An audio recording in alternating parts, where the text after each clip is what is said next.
Greetings, friends. I trust you're doing well. I trust you're keeping safe.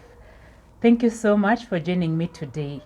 And in today's episode, I want to continue a discussion I started in one of the previous episodes where I was reflecting about, when you're trying to help but in vain. So I had a discussion with one of my sisters, and it was quite an interesting angle in terms of just furthering that understanding, how is it that you're trying to help and the other person cannot see. We didn't finish that discussion, but I thought to continue that reflection here just to share with you my thoughts and my reflections on that. So sometimes when you're trying to help, and I want to focus on you, as the helper. So one, um, of course you have good intentions, you have positive intentions. At least from your perspective, you feel, I really want to help this person, I want the best for this person, whoever that is.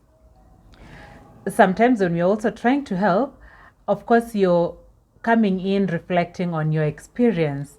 Maybe you're older and you've gone through stuff, or you're a professional and you've seen things, and from your perspective you feel you're bringing insights, and how come this person is not seeing? So you're trying to leverage on your knowledge, on your experience, and on your wisdom to help this person, but they're not seeing.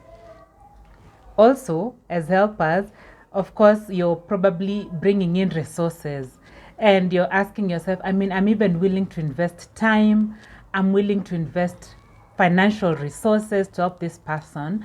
And even beyond that, psychologically, you're ready to invest, and you feel you're in that space where you have all the capacity emotionally, psychologically, spiritually, financially, and whatever else is needed to help this person. So as a helper, you're really coming in with a lot of goodwill. And if this is not received well, I can only imagine the frustration on your part. As a helper, you're thinking, I've done everything, I'm willing to sacrifice so much. How come the person I'm trying to help is not seeing?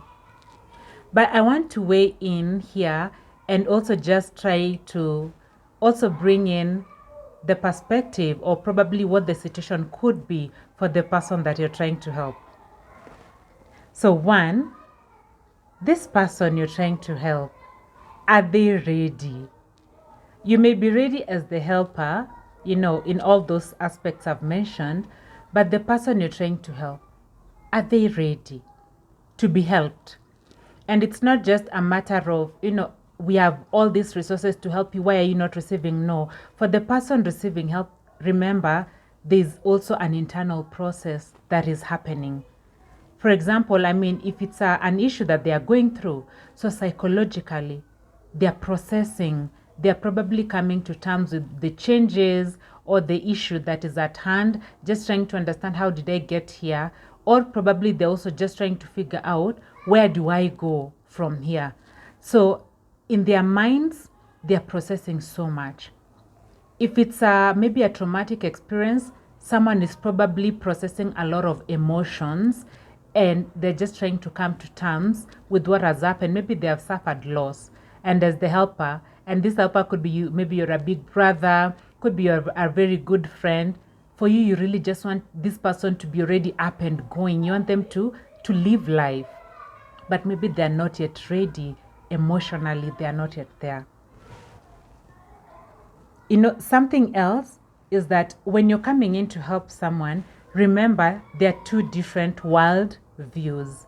As the helper, you've probably had the time to internalize and to get yourself to that space where you feel you are ready to help. But the person that you're trying to help has probably a totally different perspective of the same issue. Yeah. So while you're seeing yourself as the helper that you're really trying to help, this other person probably has different priorities, or they have a totally different approach to that issue that you're talking about. So as the helper also, as you're coming in, are you aware of that? And also as you're coming in to help this person, are you also ready, that they are going to probably give you a different, perspective and take you in a totally different direction than what you're expecting. Yeah. So that you're not coming in as a helper, with a lot of force. One of the things that I would like to just remind you, my viewer, is if you're helping someone and you use force, then there is no ownership. Yeah. And whatever you're trying to solve is not going to be sustained because you're coming in with a very different power imbalance where you, the helper, think you're the one who knows, and the person you're helping is the helpless one who needs to be helped. And that's not a very good approach when it comes to if you want to get really change and if you want to get positive results. You have to acknowledge that the person you want to help or the person you're helping also has some resources, also has some capacities, and they also have their mind and they have the way they see things. So it's important to reflect that so that you're not coming in, forceful and wanting things to be done your own way. Sometimes, especially if we are older and maybe you're trying to help your sibling, or if you're trying to help a friend and you feel you're the one who has had a lot of experience, sometimes we use even threats. Like me, I'm only gonna do this. This is the last time I'm doing. And if you don't change, I'm done with you. If it's at the home or maybe you're a parent, you've been trying to help this child and you feel they're not changing, we start giving ultimatums. If you don't do this, you'll move out of my house. If you don't do this, I'm not going to give you any additional support. And I can understand sometimes we do this because you're frustrated and you're seeing you're not being appreciated. But then what can we do?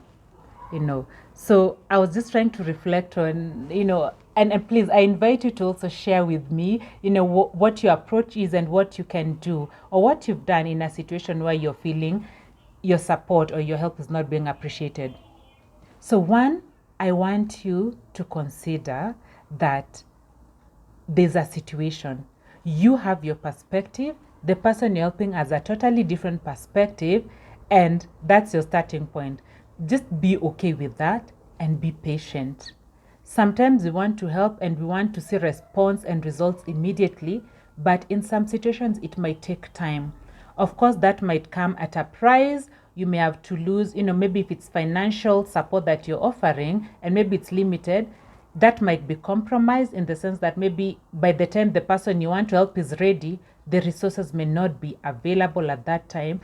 But hey, just be patient and accept that, okay, this is our starting point and we have two different perspectives and we need more time to process that. So accept that situation first of all and be patient.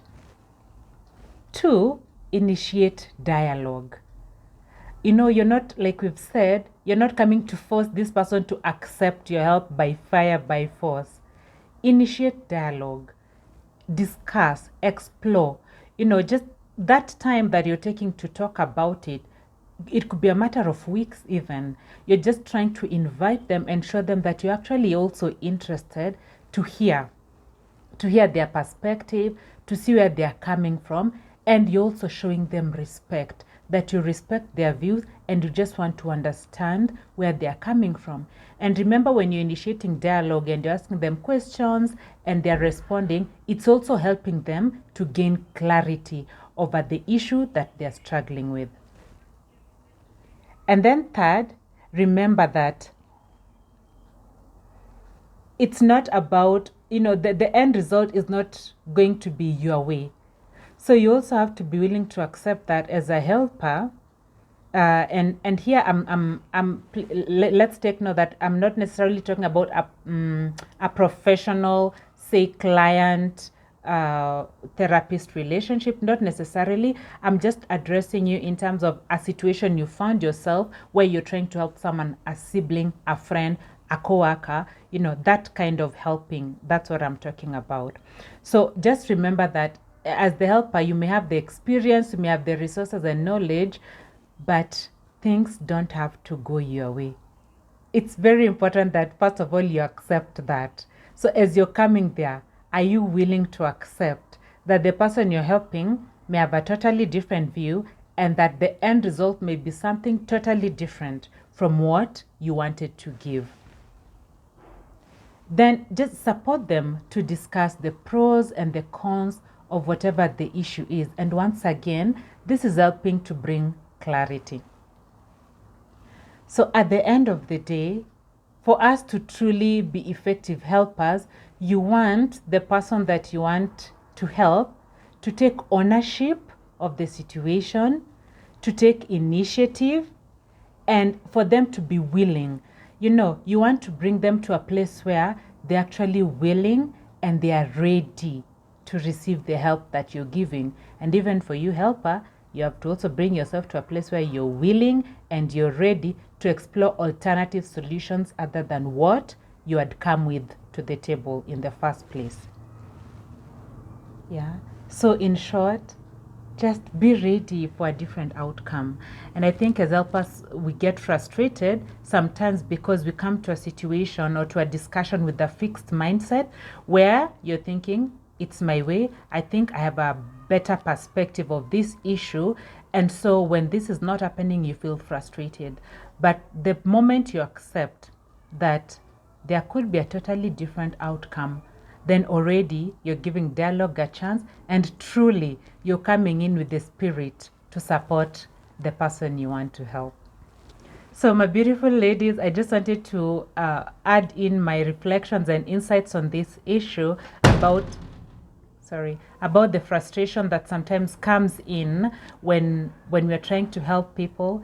And I just hope that we learn, and above all, that we learn to be patient with the people we're trying to help.